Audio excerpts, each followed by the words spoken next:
विशेष गरी हामी गोर्खाल्यान्ड एक्टिभिस्ट समूहको युवा पक्षबाट है म युवा प्रभारी आदर्श मगर साथै गोर्खाल्यान्ड एक्टिभिस्ट समूहका युवा अभियन्ता विजय राईज्यू मसँग हुनुहुन्छ। विशेष गरी आज यस प्रेस भेला माध्यम हजुरहरूलाई किन आउन आवश्यक पर्यो यस कुरोमा जोड दिन गइरहेको छु।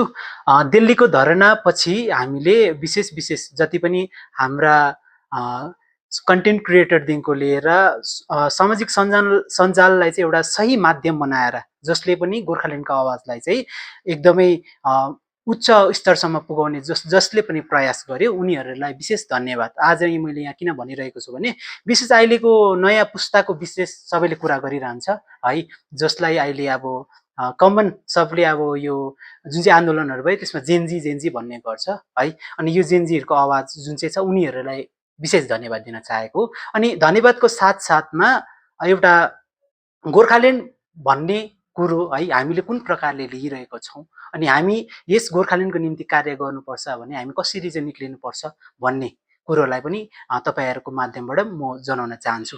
विशेष गोर्खाल्यान्ड यति कुरो बुझ्नुपर्छ, संविधानको आर्टिकल 3A को अनुरूप जुन चाहिँ अलग राज्य हुने जुन चाहिँ कुरा छ त्यो कुरोको लागि नै गोर्खाल्यान्ड हामीले जुन चाहिँ आवश्यकता छ है, किनभने गोर्खाल्यान्डको पहिलाको तपाईको वी वान्ट गोर्खाल्यान्डदेखिको अहिले हामीले यो छातीमा वी निड गोर्खाल्यान्डको सम्मको पुग्ने सङ्घर्ष जुन चाहिँ अहिले सङ्घर्षले हामीलाई अहिले स्थापित गरेको छ, यो चाहिँ गोर्खाल्यान्डको एउटा नयाँ नौलो प्रकारले एउटा आयाम कोर्ने हाम्रो युवाहरूले अहिले एक जग्गामा भेला भइरहेको छ है। अनि अहिले हामी यो कगारमा छौँ जुन कगारमा चाहिँ हामीले इतिहास लेख्नुपर्छ। अब इतिहास लेख्दा फेरि चाहिँ हामीलाई इतिहासको ज्ञान पनि हुनु पर्यो।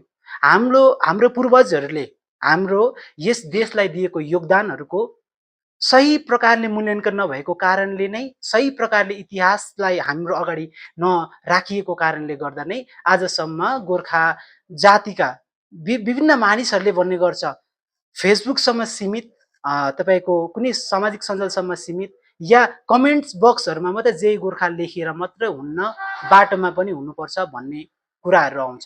तर यसमा हामी कुनै प्रकारको त्यो नेगेटिभ प्रकारले लिदैनौं, किनभने यसमा कहीं कतै गल्ती भन्ने चाहिँ पहिलाको जति पनि आन्दोलनमा हुम्याइदियो। किनभने म 2007 को आन्दोलनमा 86 को त मैले सुनेको, 7 को आन्दोलनमा मैले वी वान्ट गोर्खाल्यान्ड भन्दै विद्यार्थी जति बेला म क्लास 7 मा पढ्थेँ त्यति बेला म वी वान्ट गोर्खाल्यान्ड भन्दै निक्लेको एक युवा हो। आज म 11 दिनको 17 को यो आन्दोलनहरुमा हाम्रा जति पनि गोर्खा शहीद हुनुभयो, जति पनि गोर्खाल्यान्डको नाममा जति पनि आफ्नो सर्वस्व त्यागेर अहिले पलायन भएर अझै पनि गोर्खाल्यान्डको निम्ति हामीले गरेकै हो नि भन्ने युवाहरु जति पनि छ उनीहरुलाई पनि मैले सम्झन चाहे, उनीहरुलाई पनि हामी अब छौं भन्न चाहे। किनभने अबको युवा भनेको चाहिँ तपाईको यहाँ हरेक तबकाको कुराहरु बुझेको, किनभने क्लास 10 पढिसकेर माध्यमिक गरिसकेर उच्च माध्यमिकमा जति बेला प्रवेश गर्छौं पहिलो सब्जेक्ट पोलिटिकल साइन्स, चासो लिएर पढिने सब्जेक्ट पोलिटिकल साइन्स, जहाँ एरिस्टोटलले सम्झाएको छ राजनीतिक शास्त्रलाई कसरी। अनि राजनीति एउटा विज्ञान हो जुन विज्ञानको चाहिँ हामीले सही प्रकारले चाहिँ यसलाई हामीले उपयोग गर्न सक्यौं भने, किनभने एउटा दर्शन हो त।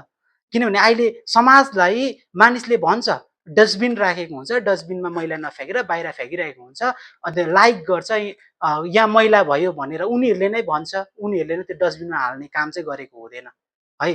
त्यो किन भन्दा चेतनाको कमी हो नि त। अनि त्यो चेतनाको कमी जुन चाहिँ चेतना जगाउनुको निम्ति आज यो अब 9 तारिकको यो जुन चाहिँ भयो है, आज हामी जुन चाहिँ रेलीमा आयौं, यो तल जिडिएनएसमा जुन चाहिँ भइरहेको छ यो एउटा चेतना जगाउने कार्य हो। जुन चेतना जगाउने कार्य चाहिँ कहीं कतै पहिलाका पोलिटिकल पार्टीहरूले चाहिँ यसमा चाहिँ डगमगाइरहेको स्थिति थियो, जुन स्थितिको कारणले गर्दा आज डराउँछ। आज ती समयका युवा आफ्नो समय दिनेहरू आज वृद्ध अवस्थामा भएर आफ्नो छोराछोरीलाई ढकल्नु गोर्खाल्यान्डको निम्ति अघि बढ भन्नु डराउँछ। कारण एउटै छ, उनीहरूले चाहदैनन् आफ्नो छोराछोरीलाई तपाईको जेलमा देख्न चाहन्छ, जसले केस खाएको देख्न चाहन्छ।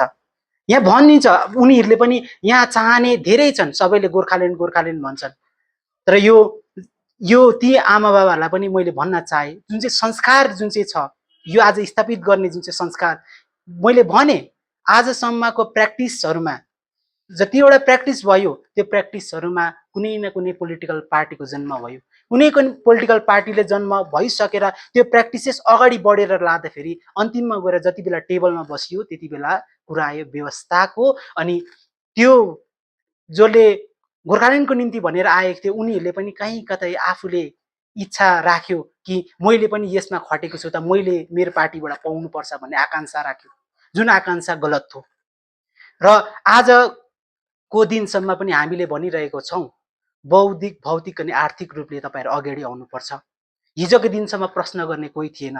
नेताहरूले भन्दाखेरि कुनै पनि जनभेला गर्दाखेरि तपाईँको विभिन्न जनसभाहरूमा गाडी भाडा दिएर खाना खुवाएर ल्याउने पर्याप्त रूपमा थियो। तर त्यस प्रकारको प्रायोजित आन्दोलनहरूबाट अब बाँच्नुपर्छ भन्न चाहे। अहिले गोर्खाल्यान्ड नभन्नेहरू त हाम्रो आँखा अगाडि उदङ्गै छ, अहिले देखिरहेको छौँ।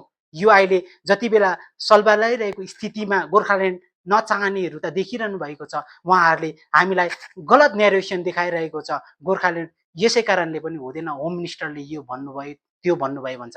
तर तपाईँहरूले पनि जान्नुपर्छ, तपाईँहरूले जति बेला राजनीतिक दल गठन गर्नुभयो त्यति बेला तपाईँहरूले होम मिनिस्टरले के भन्छ, भारतको प्रधानमन्त्रीले के भन्छ भनेर होइन, संविधानको अनुरूपमा मागिएको हाम्रो अहिलेको यो अधिकारको लडाइँ हो गोर्खाल्यान्ड।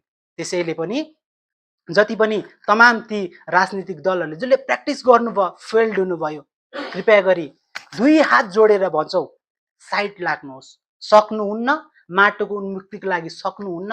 गोर्खाल्यान्ड भन्ने तपाईँकोमा त्यतिको सामर्थ्य छैन। यदि टेबलमा आएर तपाईँले गोर्खाल्यान्ड उच्चारण गर्न सक्नुहुन्न, यदि मिडियाकै अगाडि मात्रै मान्छेलाई भावुक बनाउनुको निम्ति मात्रै गोर्खाल्यान्डको उच्चारण गर्नुहुन्छ भने छातीमा हात राखेर म सक्दिनँ भनेर तपाईँ साइड लाग्नुहोस्। कार्य गर्नुको निम्ति गोर्खाल्यान्डको निम्ति के कति गर्नुपर्छ हामी युवाहरू अगाडि छौँ।